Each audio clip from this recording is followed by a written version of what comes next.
I called a family dinner to announce my will. My son-in-law, David, smiled a little too much that evening. Then a waiter leaned close and gave me a note. Do not drink. I went pale but calmly switched our glasses, and what happened next ended his plans forever. I'm glad to have you here. Follow my story until the end, and comment the city you're watching from so I can see how far my story has reached. I never imagined that a simple family dinner would save my life. At 56, I thought I had seen everything. Building a real estate empire from nothing teaches you to read people, to see the cracks in a facade, to understand the intentions hidden behind a handshake. But as I sat at the head of my mahogany dining table that Tuesday evening, watching my son-in-law David pour wine with that strange fixed smile of his, I realized how wrong I had been. The crystal chandelier cast a warm glow over the room. The same room where my late husband Arthur and I had hosted countless family gatherings. It was our sanctuary, the place we'd celebrated closing massive deals and my daughter Julia's first steps. Tonight, though, felt different. There was a tension in the air thick enough to cut with a knife. I had called this dinner for a specific purpose, to announce some important changes to my will. At my age, with my recent health scares, it seemed like the responsible thing to do. My daughter Julia sat to my right, fidgeting with her napkin. She was 32 now, married to David for 3 years. I loved her dearly, but I couldn't shake the feeling that something had changed in her since the wedding.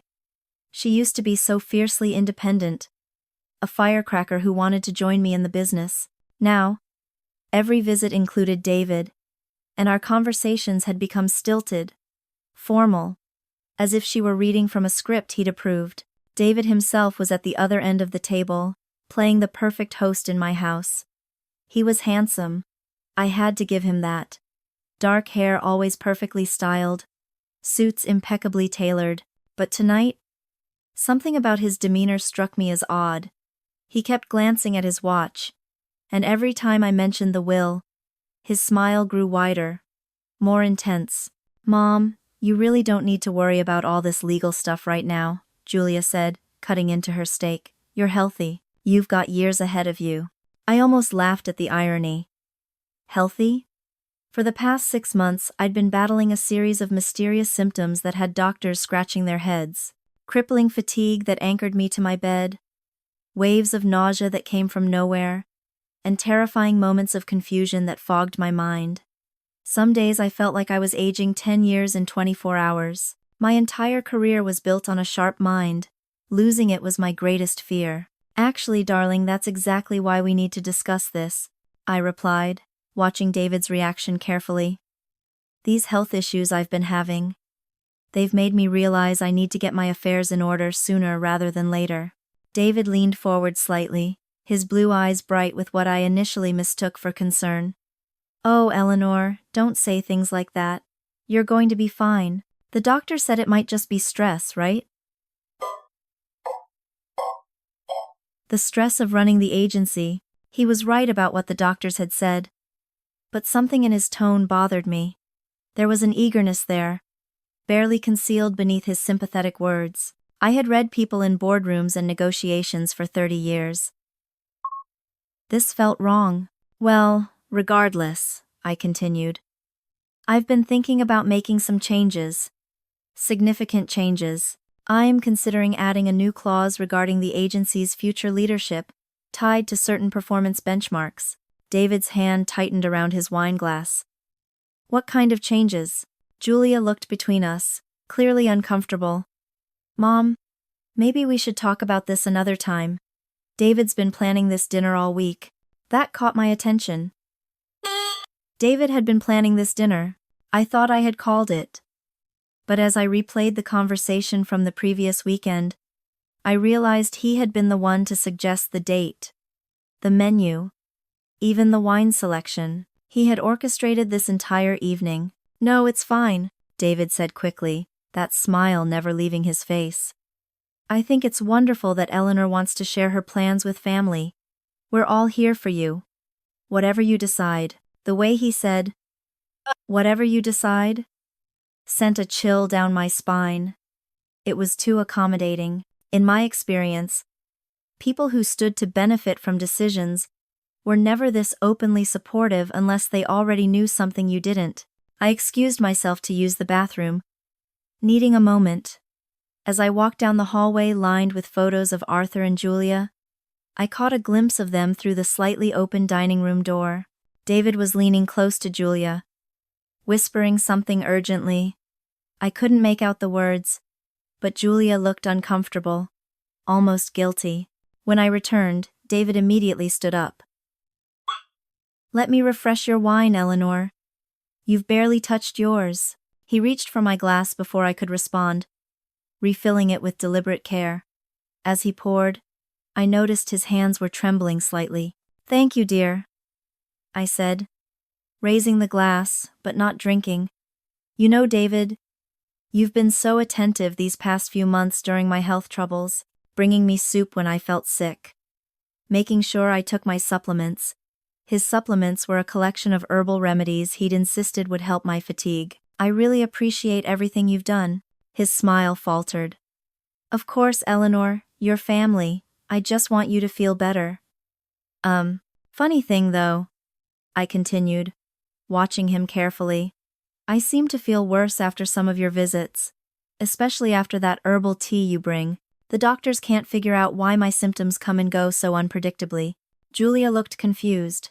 "Mom, what are you trying to say?" "Nothing specific, darling. Just making conversation." But I wasn't. I was testing the waters, and David's reaction told me everything.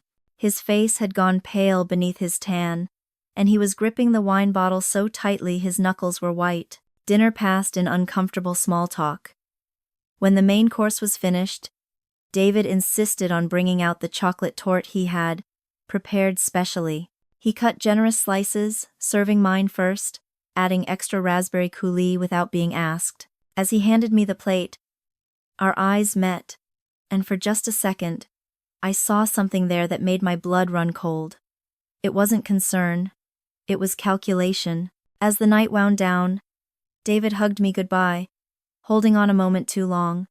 "Take care of yourself, Eleanor," he whispered. "I'd hate for anything to happen to you." The words were meant to sound caring, but as I closed the door and stood alone in my suddenly too quiet house, I couldn't help but wonder if his concern wasn't quite what it seemed. Something was very wrong. And tomorrow, I was going to start finding out exactly what. The next few days passed in a blur of paranoia. I found myself analyzing every interaction I'd had with David over the past months. The herbal tea that always preceded a bout of dizziness, the vitamin supplements that left a metallic taste in my mouth.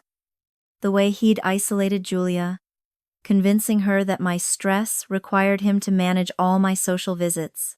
The thought that someone in my own family might be causing this illness was almost too terrible to contemplate. But I couldn't ignore the evidence. I was a businesswoman, not a victim. I would gather data. On Friday evening, I called Julia and suggested we all meet for dinner at the Silver Oak, an American bistro downtown that Arthur and I used to frequent. It was our place, full of memories, and I chose it deliberately. If my suspicions were correct, David might be less likely to try anything in a crowded, public setting where I knew the staff. "Mom, you don't have to take us out," Julia protested over the phone. "David was planning to cook this weekend. He's found a new organic recipe." "I insist," I said firmly. "My treat. Besides, I want to continue our conversation from Tuesday about the will changes. There are some details I'd like to discuss in a more relaxed setting." There was a pause. Then David's voice in the background, smooth as silk. "That sounds wonderful, Eleanor. We'd love to. I adore the Silver Oak." The enthusiasm in his voice made my stomach turn. Was he excited about another opportunity to— what exactly? Poison me? The thought seemed absurd, even as it formed. Saturday evening arrived, and I got to the Silver Oak early.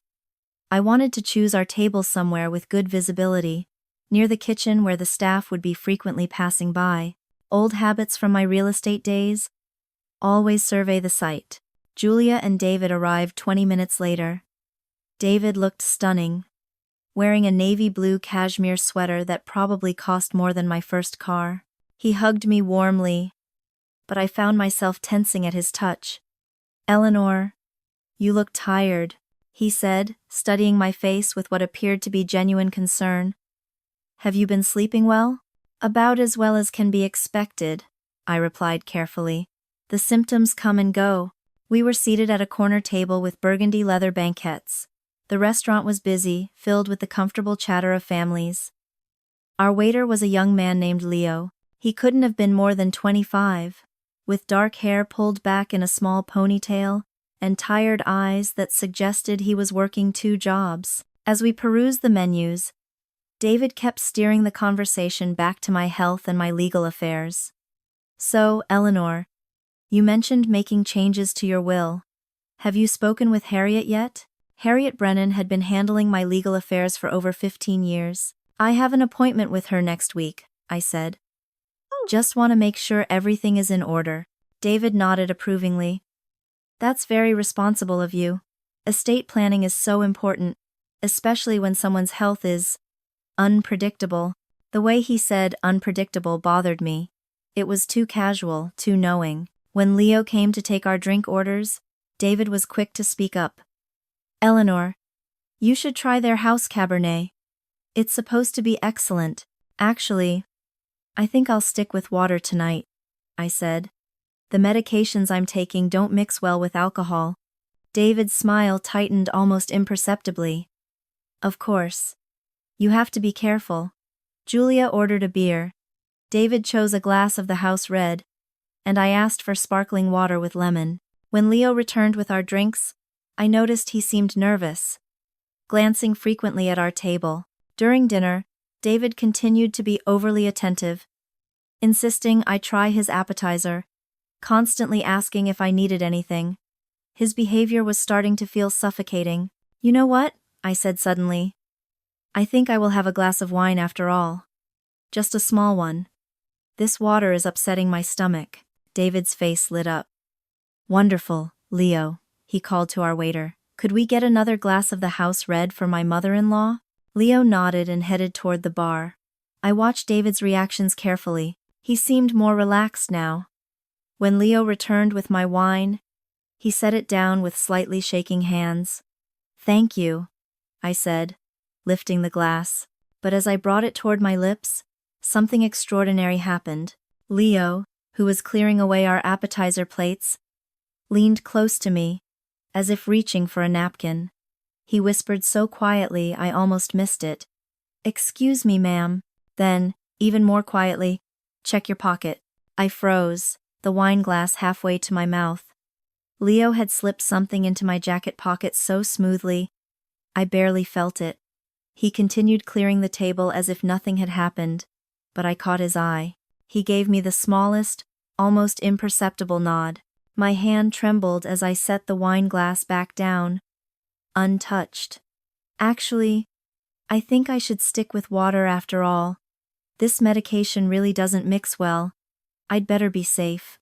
David's expression flickered with what was unmistakably disappointment, perhaps even anger, before he masked it. "Are you sure? Just a sip won't hurt." "Better safe than sorry," I said, pushing the glass away. The rest of dinner passed in a haze. I made conversation, but my mind was racing. What had Leo put in my pocket? When we finished eating, I excused myself to use the restroom. In the privacy of the stall, I reached into my pocket and found a small, folded piece of paper. With trembling fingers, I unfolded it. The message was written in hurried handwriting. "Do not drink anything he gives you. Meet me behind the restaurant in 10 minutes. Come alone." This confirmed my worst fears. I returned to the table, paid the bill, and said my goodbyes.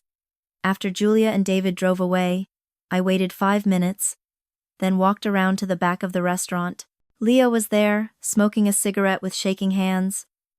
"Mrs. Holloway," he said. "I wasn't sure you'd come. How do you know my name?" He looked around nervously. "Because I know who he is," he said quietly. "Your son-in-law. I know what he's been doing to you." My blood turned to ice. "What do you mean?" Leo took a deep breath. My name is Leo Santos. David is my cousin. The world seemed to tilt. Your cousin? He doesn't know I work here. We haven't spoken in years, but I recognized him. Mrs. Holloway? You're in terrible danger. David isn't who he says he is. His real name is David Vargas. And he's done this before. To the woman he was married to before your daughter. Her name was Rebecca. She died suddenly. Natural causes, they said. But the family, we always suspected. Suspected what? I demanded. Suspected he poisoned her, Leo whispered, tears forming in his eyes. But we could never prove it. She was older. Had some health issues. It looked like a heart attack. I can't let him do it again. I couldn't live with myself. Do you have any proof? Leo shook his head. Nothing that would hold up. But I know David. I grew up with him. He's always been calculating. When I heard he had married again, to someone with money, he shuddered. He's patient. He makes it look gradual. Small doses of something. Fatigue, confusion, nausea. Eventually it would look like a heart attack or stroke. I felt sick. What should I do? Leo reached into his apron pocket and pulled out a business card. This is my friend's number.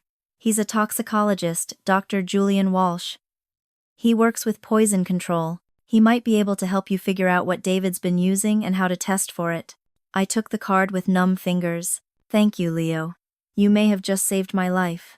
As I drove home, my mind reeled. David had married my daughter, not for love, but as part of an elaborate plan to inherit my money. He had been slowly poisoning me. But now, I knew the truth, and if David thought he was going to get away with murder, he was about to learn that this old real estate broker was tougher than he had bargained for. The next morning, I sat in my kitchen, Arthur's kitchen, the one we'd designed together, staring at the business card Leo had given me. Dr. Julian Walsh, toxicologist. The embossed letters felt heavy in my hand, heavy with an implication I was not yet ready to fully accept. But I was a businesswoman. I dealt in facts, not feelings. And I needed facts. My hands were still shaking, not from my illness, but from a cold, clarifying rage. I dialed the number. Dr. Walsh answered on the third ring, his voice professional but warm. Dr. Walsh speaking. My name is Eleanor Holloway, I said, my voice steadier than I expected. I was given your name by Leo Santos, I believe. I believe I am being intentionally poisoned. There was no shock in his voice. Only a grave calm. Mrs. Holloway, I'm glad you called. Leo mentioned he might reach out to you. When can you come in? He agreed to meet me that afternoon at his office, clearing his schedule. Bring any medications you've been taking, he instructed. Any supplements, any herbal remedies, anything at all that your son-in-law might have had access to or given you. I spent the morning gathering the evidence. It felt like a betrayal just touching them. I went to my medicine cabinet and pulled out the bottle of premium vitamins David had bought for me last month, claiming they would help with my energy levels. I found the ornate tin of calming herbal tea he'd been bringing me whenever I felt nauseous. It's a special blend, Eleanor, he had said, smiling. Completely organic. It settled Rebecca's stomach wonderfully too. The casual mention of his late wife, a woman he had likely murdered, now made my blood run cold. I carefully placed them all in a bag. Dr. Walsh's office was in a sterile medical building downtown. He was a man in his 40s with kind eyes and graying hair, and he listened to my story without judgment. He took notes as I described my symptoms. The creeping fatigue, the sudden waves of confusion, the metallic taste, the nausea that always seemed to follow David's cures. The symptoms you're describing, he said, examining the bottles I'd brought, could be consistent with several different substances. Chronic poisoning is designed to mimic a natural decline. He held up the vitamin bottle David had given me. These are supplements, but the seal looks imperfect. Mind if I test these? He was gone for 20 minutes, the longest 20 minutes of my life. I sat there, looking at the diplomas on his wall, realizing my life now depended on the chemical analysis of a daily supplement. He returned with a grim expression. Mrs. Holloway, Eleanor, these vitamins have been tampered with. The capsules were opened, emptied, and refilled. With what? I whispered. Traces of amiodarone. It's a powerful heart medication, used to control arrhythmia. In the wrong doses, or given to a healthy person, it's extremely dangerous. It can cause severe nausea, confusion, fatigue, and liver damage. And eventually, cardiac arrest. My worst fears were confirmed. David had been poisoning me slowly, methodically, making it look like I was dying of natural causes related to age and stress. The very symptoms he pretended to be so concerned about. How long would this take? To kill someone, I asked. Depends on the dosage and frequency, Dr. Walsh said gently. Based on what you've described, I'd say he's been giving you just enough to make you sick. To weaken you. To make your family believe you're in decline, maybe planning to increase the dose gradually. If you hadn't figured this out, he didn't need to finish the sentence. I thanked him, my mind a fog, and left his office feeling like I was walking through a nightmare. My phone rang as I was getting into my car. It was Julia. Hey Mom, she sounded bright, but there was an underlying tension. David wanted me to call and check on you. He said you seemed really tired last night at dinner. The irony was sickening. David was checking on me to see how well his poison was working. I'm fine, darling, I said, trying to keep my voice steady. Just taking things easy today. Oh, good. Listen. David just made a huge batch of his homemade lentil soup. He's worried you're not eating enough. He wanted to bring some over this afternoon. Is that okay? More poison? Delivered with a smile and a concerned expression from my own daughter. That's very thoughtful of him, I said, my hand gripping the steering wheel. But I'm actually feeling much better today. My appetite is back. Maybe another time. There was a pause. Julia sighed. Oh, okay. He'll be so disappointed, Mom. He spent all morning on it. He's really trying, you know. I think he genuinely cares about you. If only she knew. If only she knew how much he cared about inheriting my money. I know, darling, I said, the lie tasting like ash. I know. I hung up, the conversation chilling me more than the test results. David wasn't just poisoning me. He was poisoning my daughter's mind against me, painting himself as the concerned caregiver, while I became the ungrateful patient. That evening, my fear congealed into a cold, hard resolve. This wasn't just a personal attack. It was a hostile takeover attempt on my life and my company. I had dealt with ruthless competitors in my real estate career for 30 years. David was just another competitor, albeit one with a more permanent endgame. I made 3 calls. The first was to Harriet Brennan, my lawyer. Harriet, it's Eleanor. I need an emergency meeting. Monday morning. We are changing my will. Everything. The second was to Leo. Leo, I need more, I said, my voice low. You mentioned his first wife, Rebecca. You mentioned she had a sister who was suspicious. Michelle Vega, Leo replied instantly. I can get you her number. She'd want to know. She's felt guilty for years about not being able to prove what David did to her sister. The third call was arranged by Leo. He'd known a police detective since high school. Someone he trusted implicitly. This time, we met at a small coffee shop across town, far from any place David might frequent. Eleanor, this is Detective Lena Collins, Leo said. Detective Collins was a woman in her 40s with sharp eyes and a no-nonsense demeanor.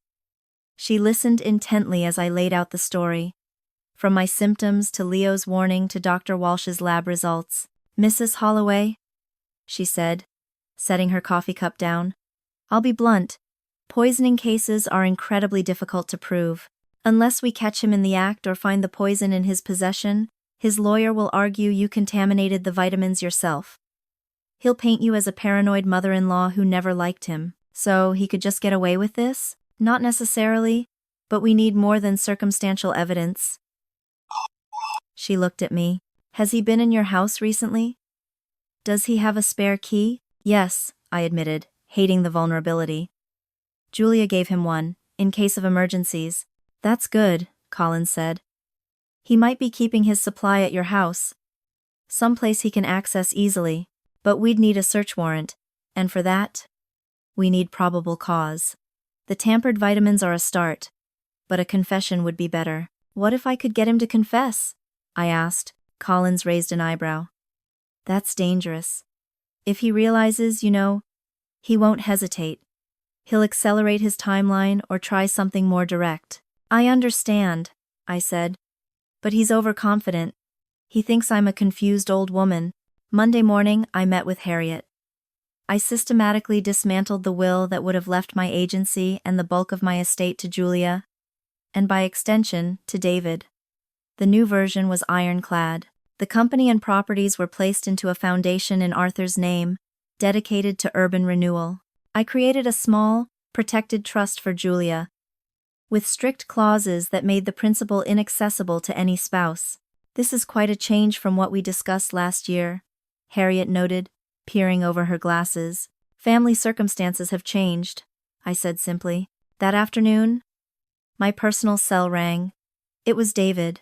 He rarely called me directly. Eleanor, he said, his voice as smooth as honey. I hope you don't mind me calling. Julia told me you declined my offer to bring soup yesterday. And I was just so worried. You seemed agitated. I was feeling better, David, I said carefully. Thank you for thinking of me. Of course. Eleanor, I've been thinking. His voice took on a new, saccharine tone of concern. You seem to have good days and bad days. Maybe we should set up a regular schedule where I come by to check on you. Make sure you're taking your medications, eating properly. The predator was circling closer. That's very kind of you, David, but I don't want to be a burden. Oh, you're never a burden, he purred.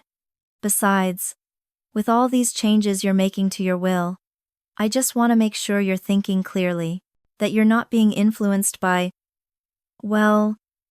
people who might not have your best interests at heart. A chill ran down my spine. How did he know? Had Julia mentioned my meeting with Harriet? It didn't matter. He was fishing, worried his prize was slipping away. This confirmed it. He wasn't just trying to kill me. He was on a timeline. Of course, I lied smoothly, my heart pounding. Family should be involved in these decisions. Wonderful, he sighed, as if in relief. I'm so glad you agree. Tell you what, I'll come by tomorrow afternoon to check on you. I'll bring some of that herbal tea you like so much, the special blend I get. He was bringing me another dose of poison, and he expected me to drink it. I'll look forward to it, David, I said. After he hung up, I sat staring at the phone. Then, I dialed Detective Collins. He's coming, I said. Tomorrow afternoon. He's bringing the tea. We'll be ready, Collins replied. We'll have officers positioned nearby, and Mrs. Holloway, you'll be wearing a wire. The next morning, I woke up with a clarity I hadn't felt in months, knowing the truth about my illness, that it wasn't a failure of my body or my mind, but a deliberate chemical assault had filled me with a cold, calculating anger. David thought he was clever, thought he had found an easy mark in a sick old woman. He was about to learn that I had closed deals worth hundreds of millions by reading men exactly like him. Detective Collins called at 9 a.m. to confirm the plan. We'll have undercover officers positioned across the street and in your neighbor's house. Mrs. Patterson has agreed to let us use her place. You'll be wearing a wire, and we'll be monitoring everything. We need him to admit it, Eleanor. What if he notices? What if he gets suspicious? We've done this before, she said, her voice reassuringly firm. The equipment is virtually undetectable. Just act natural. Be the person he expects you to be. A little weak, a little confused, but grateful for his help. Let him do most of the talking. Steer him toward your health and the remedies he's been giving you. An hour later, a technician arrived. She was a young, serious woman who fitted me with the recording device. It was smaller than I'd expected. A tiny microphone taped flat against my chest, the wire running down to a small transmitter at my waist. They also gave me a panic button, I noted, picking up the device. It was disguised as an elegant silver pen. Click it twice if things go wrong, the technician instructed. Remember, Detective Collins said as they finished. We need him to admit to giving you substances that weren't prescribed by your doctor. If he confesses to adding anything to your food or medications, anything at all, we'll have enough for an arrest. I sat in my living room, the silver pen in my hand, my heart a trapped bird against my ribs.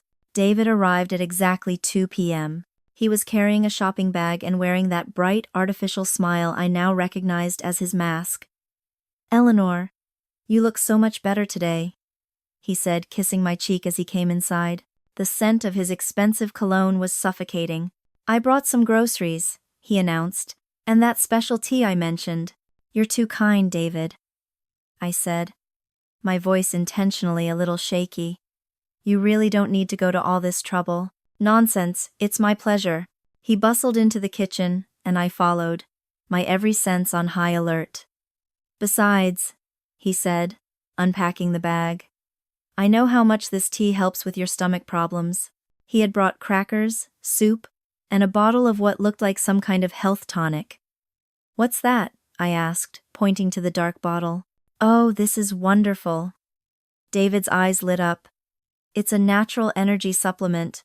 I've been researching remedies for fatigue, and this came highly recommended. All natural ingredients, completely safe.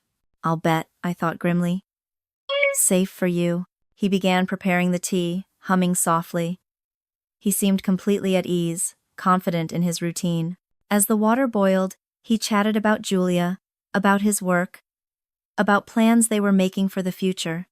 You know, Eleanor, Julia, and I have been talking about maybe starting a family soon, he said casually.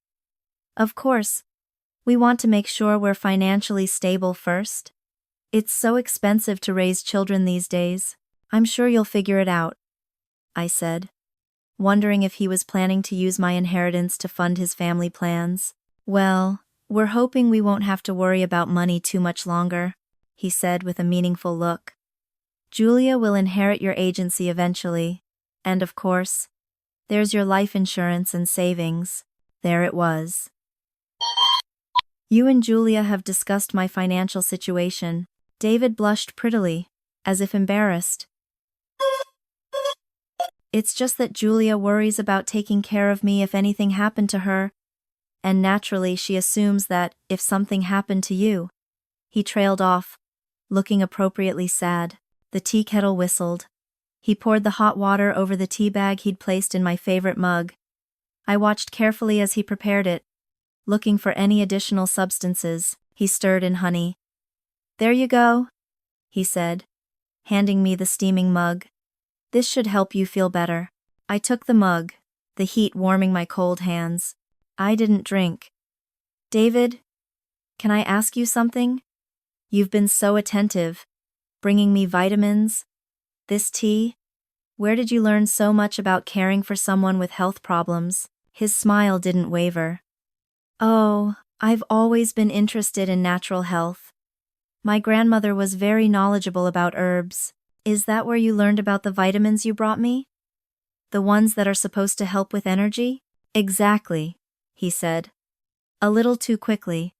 Grandmother always said modern medicine only treats symptoms, but natural remedies can heal the whole body. I nodded thoughtfully, pretending to be convinced. You know, it's funny. I've been taking those vitamins for weeks, but I haven't noticed much improvement. If anything, Eleanor, I said, affecting confusion. I sometimes feel worse after taking them, more dizzy. David's hand tightened slightly around his own teacup. Well, natural remedies can take time, and sometimes people feel a bit worse before they feel better. It's called a healing crisis. A healing crisis? I repeated. Oh yes, it's very common. When the body starts detoxifying, it can cause temporary symptoms. Nausea, fatigue, confusion. But it just means the treatment is working. The audacity of it. He was describing the effects of the poison and calling it a healing crisis. That's fascinating, I said. You seem to know so much about this. Have you studied it? Just a personal interest, he said quickly. I like to research things thoroughly before I recommend them to people I care about. I lifted the tea mug, pretending to take a sip, letting the hot liquid just touch my lips. This tea does taste different from what I usually drink. What kind is it exactly? It's a special blend, he said, watching me intently. Chamomile, ginger, and a few other herbs. I had it specially made at that health food store downtown. Which herbs exactly? I pressed. I'm just curious. With all the prescriptions I'm on, David waved his hand dismissively. Oh, just natural things. Nothing that would interfere. I made sure of that. David, I said, setting the mug down. I have to ask you something, and I hope you won't take it the wrong way. Of course, Eleanor, what is it? Have you ever added anything to the vitamins or tea you bring me? Anything beyond what's on the label? Any of your grandmother's special remedies? The question hung in the air. His smile faltered. I saw something cold flash in his eyes before the mask slipped back. What a strange question. He laughed, but the sound was forced. Why would I do that? I don't know, I said, still playing the part of the confused woman. It's just my symptoms. They seem worse after you visit. And I wondered. He stood up abruptly, moving to the sink. Eleanor, he said, his back to me, his voice laced with practiced pity. I think you're being a bit paranoid. Maybe that's one of your symptoms. Confusion, suspicion. It's common in people with your condition. My condition? He turned back, and the mask slipped completely. The sweet, caring expression was gone, replaced by something calculating. Women your age, he said slowly, with your health problems, it's natural for the mind to start playing tricks, making you suspicious of the very people who are trying to help you. It was a threat, buried in a diagnosis. He was setting the stage to have me declared incompetent. I see, I said quietly. He stared at me for a long moment, calculating. Finally, he smiled again. But this time it was different. Sharper. That would be terrible, wouldn't it? If someone was betraying your trust like that. But who would believe such a wild accusation? He was telling me that even if I knew, no one would believe me. I suppose you're right, I said, setting down the still full mug. It does sound far-fetched. He relaxed, thinking he had won. Exactly. Now, why don't you drink your tea before it gets cold? You know how much better you feel after. Actually, I'm not very thirsty, I said. Maybe I'll save it for later. His jaw tightened. Eleanor, the tea is most effective when it's hot. I'm sure it'll be fine, I insisted. We stared at each other, a silent battle of wills.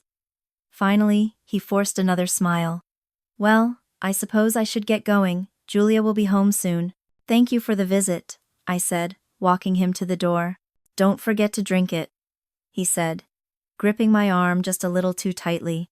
I went to a lot of trouble to make sure it was exactly what you need. As I closed the door behind him, I realized he had all but confessed. He had prepared something specifically for me, something he was insistent I consume. What he thought I needed was to die. Within an hour of David leaving, Detective Collins and her team were in my living room. They had retrieved the mug of tea and bagged it as evidence. Now, they were reviewing the recording. This is good, Detective Collins said, pausing the playback. His insistence that you drink the tea, his gaslighting about the healing crisis, and especially that comment, exactly what you need. It shows intent. But is it enough? I asked. She sighed. It's strong, but a good defense attorney will argue he's just a health nut who's in over his head. He'll say he genuinely believed he was helping you. Healing crisis is a common term in alternative medicine. We need something more concrete. We need to link him to Rebecca Vega's death. Michelle Vega, I said. Leo told me her sister's name was Michelle. She was suspicious. Do that, Collins said, her eyes sharp. If we can establish a pattern of suspicious deaths around him, it strengthens our case exponentially. Get Leo to have her call me, now. I called Leo, and an hour later, Detective Collins was on the phone with a very nervous, very angry woman in Phoenix. The next day, Michelle Vega was on a plane. I met her in a private conference room at the police station. She was a woman in her late 40s, with the same blue eyes as her sister, now red-rimmed from grief and rage. His name is David Edward Vargas, she said, her voice shaking as she laid out photos on the table. He met my sister, Rebecca, at a charity gala. She was 45, a widow, and in perfect health. 6 months after they married, she started getting sick. Nausea, fatigue, brain fog, she called it. Exactly like you. She pushed a pile of medical records across the table. David controlled everything. He managed her doctor's appointments, monitored her food, gave her supplements. He told everyone her heart was weaker than she thought. Then, one night, she had a massive heart attack. David inherited her house and about $200,000 in life insurance. I tried to tell the police, she said, tears streaming down her face. But there was no evidence. The coroner ruled it a heart attack. David had her cremated before I could even get there. This is exactly what we needed, Collins said, looking at me. A pattern of behavior, documentation, and a witness. There's more, one of Collins's officers said, walking into the room with a file. We ran a background check on David Edward Vargas.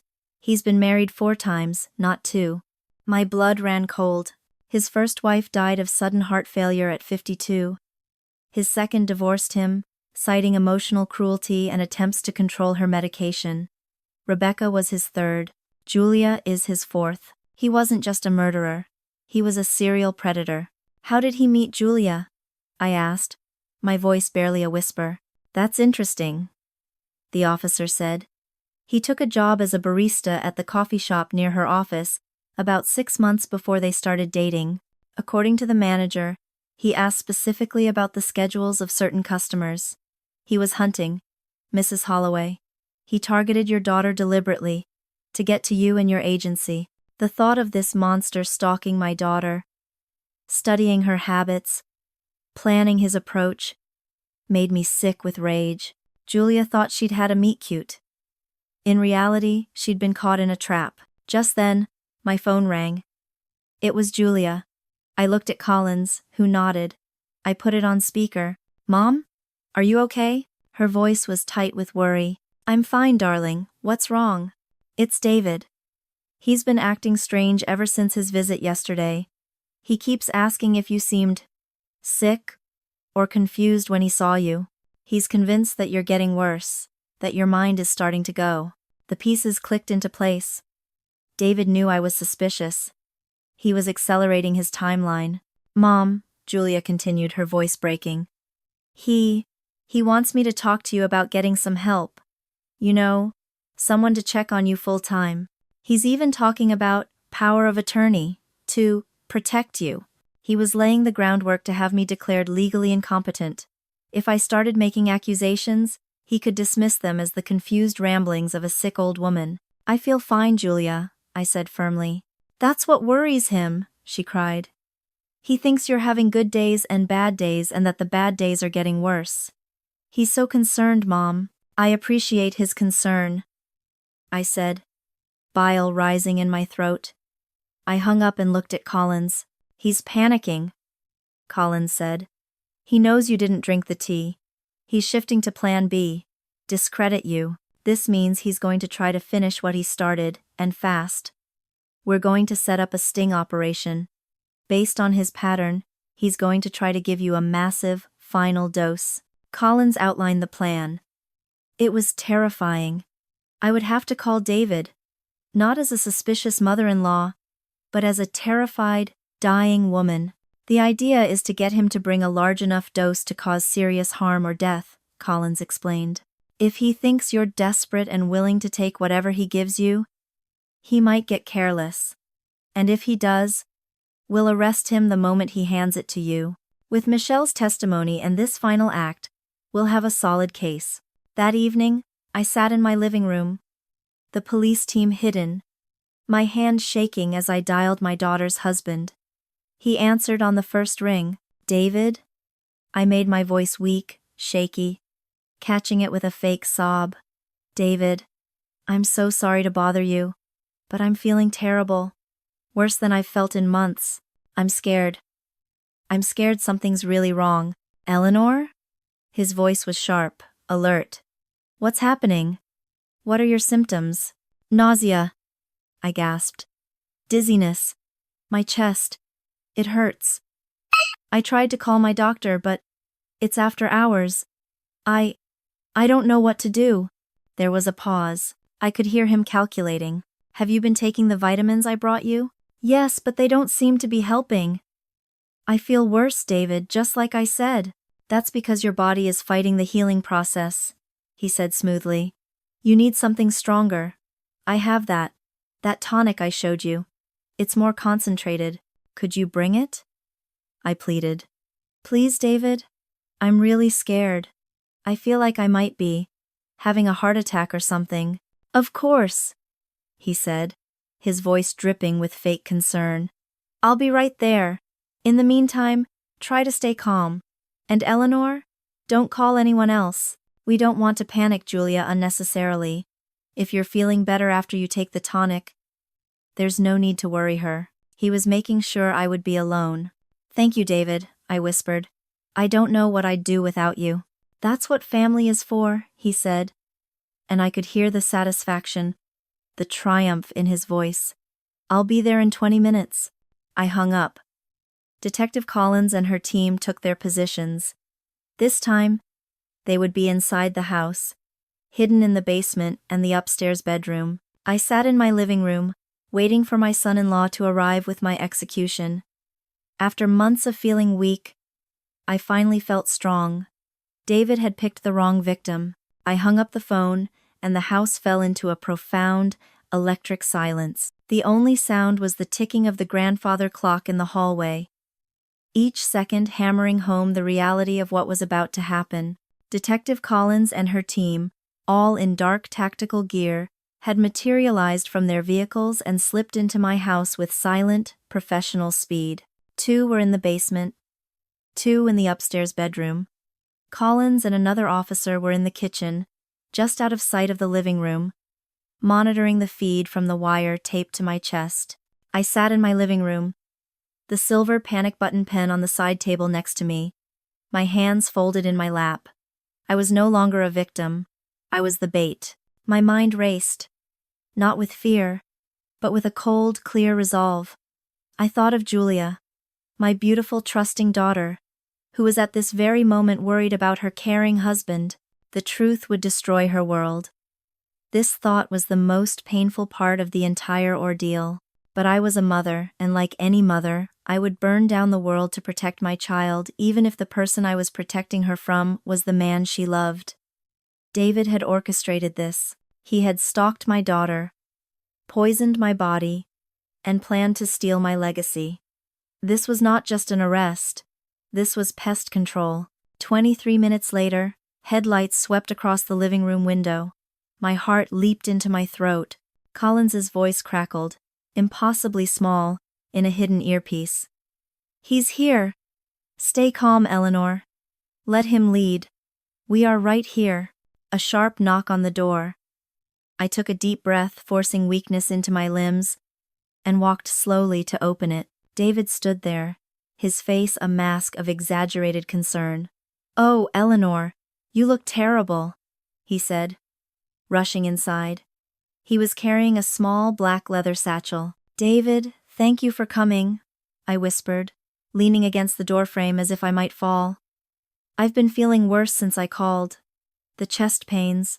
I know, I'm here, he said, his voice soothing, but his eyes were sharp, darting around the room, checking if we were alone. I brought the tonic. This will help. He led me to the sofa and sat me down, then opened his satchel. He pulled out a small, dark bottle with no label. It looked identical to the energy supplement he had shown me before. This is very concentrated, he said, his hands steady as he unscrewed the cap. It might taste bitter, but you need to drink all of it. It's the only thing that's going to help you now. I stared at the bottle. My death, contained in 2 ounces of dark liquid. He was standing in my living room, in Arthur's home, holding my execution in his hands and smiling while he did it. Are you sure this is safe? I asked, my voice trembling convincingly. With my heart. Absolutely, David said, his eyes bright with a terrifying anticipation. This is much stronger than the vitamins. It's designed to bypass the healing crisis and get right to the problem. It works fast. Just drink it down quickly, Eleanor. You'll feel better in no time. He was confessing.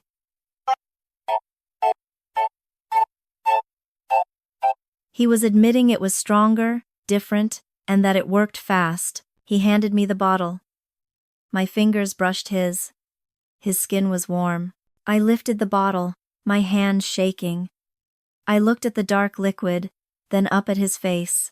He was leaning forward slightly, watching intently, that same predator's focus I'd seen when he thought I was drinking his tea. This was it, the final act. That's when Detective Collins and her team burst through the front and back doors simultaneously. Police. Nobody move. David spun around, his face instantly white with a shock so profound it was almost comical. The mask of concern didn't just slip. It shattered. The bottle fell from my hand, hitting the hardwood floor and shattering, its contents spreading in a dark, viscous stain across the wood. David Vargas, you're under arrest for attempted murder, Detective Collins said, pulling out her handcuffs, her voice ringing with authority. David's mouth opened and closed like a fish. What? No, this is a mistake. I was trying to help her. Ask Eleanor, tell them, he shrieked, looking at me. Tell them I was helping you. But as the handcuffs clicked shut around his wrists, his expression changed. The shock and fake concern evaporated, replaced by a pure, cold hatred that chilled me to the bone. He knew he was caught. He knew I had beaten him. You, he hissed at me, his voice a venomous whisper as the officers hauled him to his feet. You think you've won? You old bitch. You've destroyed your son's life. My daughter's life. I corrected him, my voice steady for the first time. He laughed, a dry, ugly sound. Julia will never forgive you for this. You've destroyed her marriage, her happiness. She'll hate you for the rest of your life. Maybe, I said quietly, as they dragged him out the door into the flashing blue and red lights. But at least she'll have a rest of her life. The hour after David's arrest was a blur of methodical motion. The house, which had been a quiet trap, was now a swarm of activity. Collins's team was efficient, clinical. They photographed the shattered glass and the dark stain on my floor. An officer in gloves carefully collected samples of the liquid. This was a massive dose, Eleanor, Detective Collins said, her face grim as she came over to me. I was sitting at my kitchen table, my hands wrapped around a cup of tea, one I had made myself. The lab will confirm, but this wasn't herbal. This was a kill shot. He wasn't planning on you waking up in the morning. I know, I said.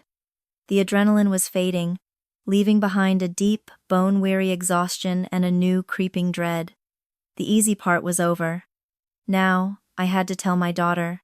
After the police cleared out, the silence in the house was heavier than before. The faint, chemical smell of the spilled poison hung in the air. I looked at the clock.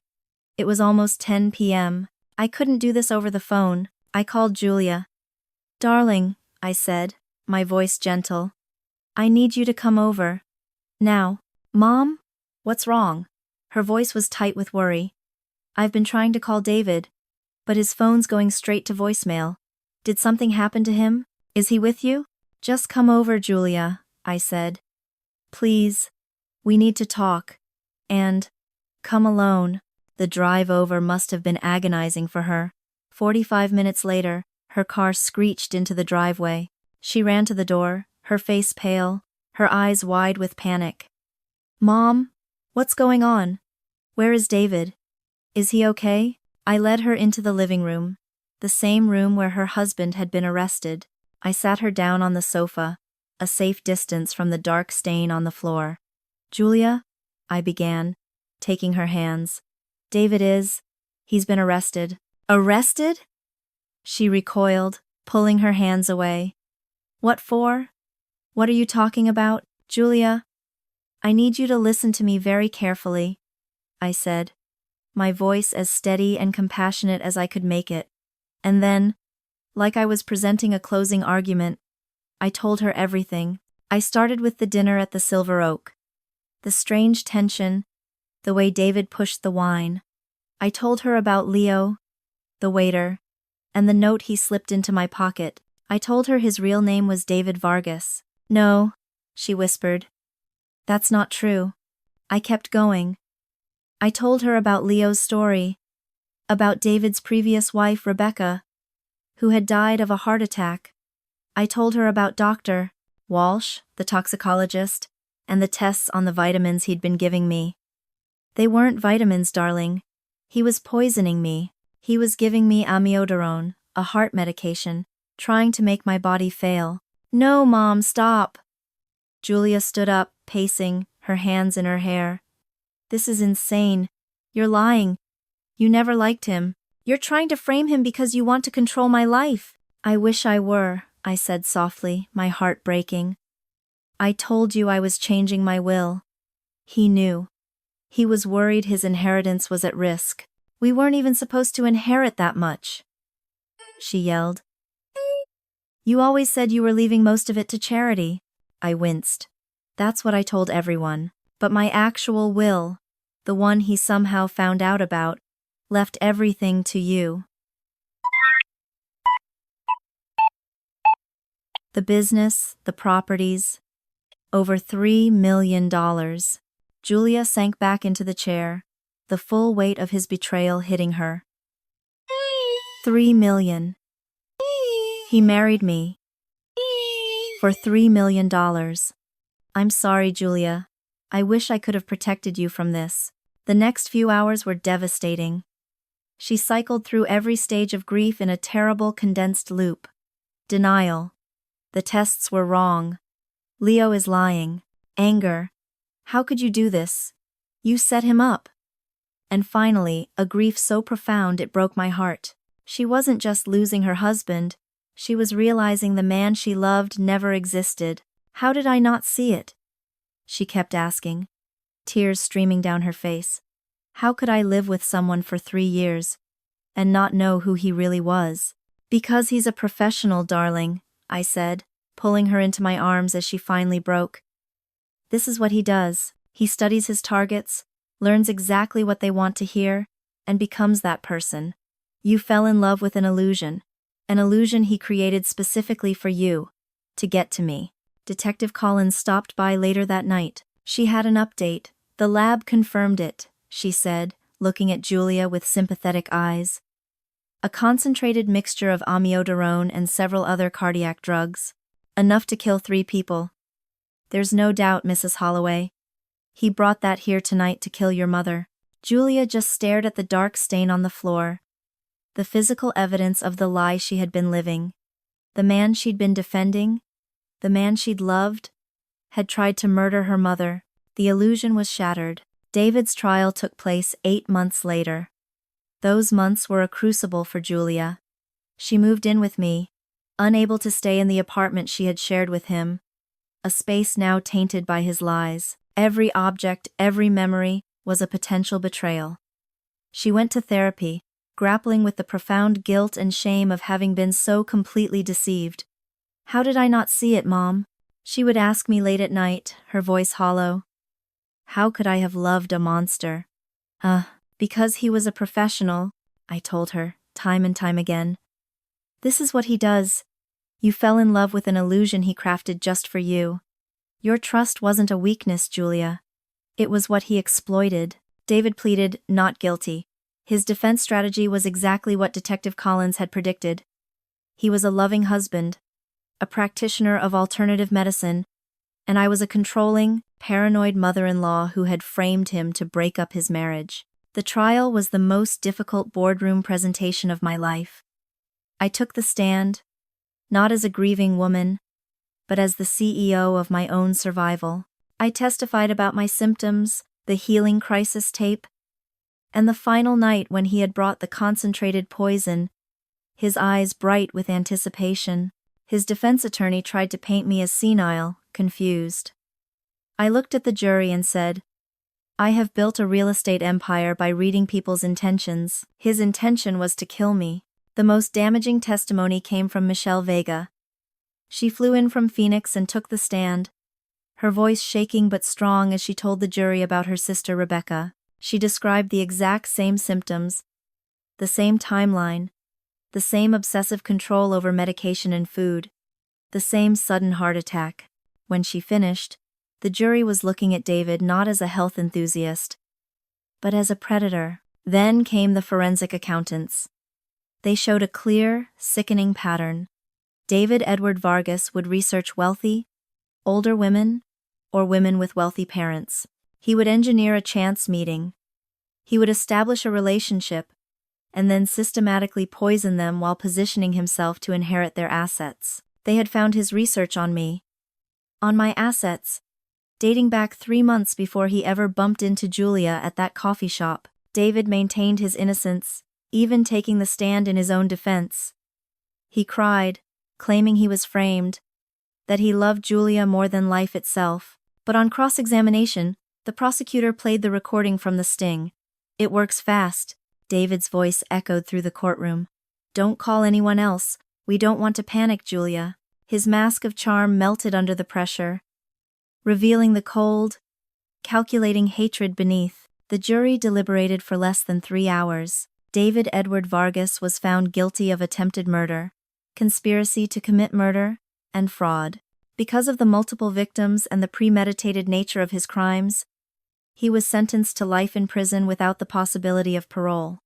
As they led him away in handcuffs, he looked directly at me. There was no fake smile, no pretense of caring, just cold, unadulterated hatred. I stared back at him, unmoved.